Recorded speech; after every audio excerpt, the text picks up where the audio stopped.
বন্ধুরা, তোমরা এখানে তিনটি ছবি দেখতে পাচ্ছ।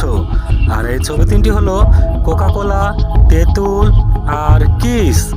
এই ছবি তিনটির নামের অক্ষর থেকে অক্ষর নিয়ে তোমাকে একটি পাখির নাম লিখতে হবে। তুমি যদি পাখিটির নাম গেস করতে পারো তাহলে এক্ষুনি কমেন্ট বক্সে লিখে দাও।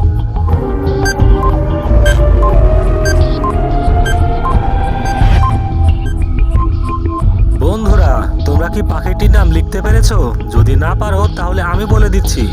আর তুমি যদি আমাদের চ্যানেলে নতুন হয়ে থাকো তাহলে চ্যানেলটি সাবস্ক্রাইব করে বেল বাটনটি অল করে দাও।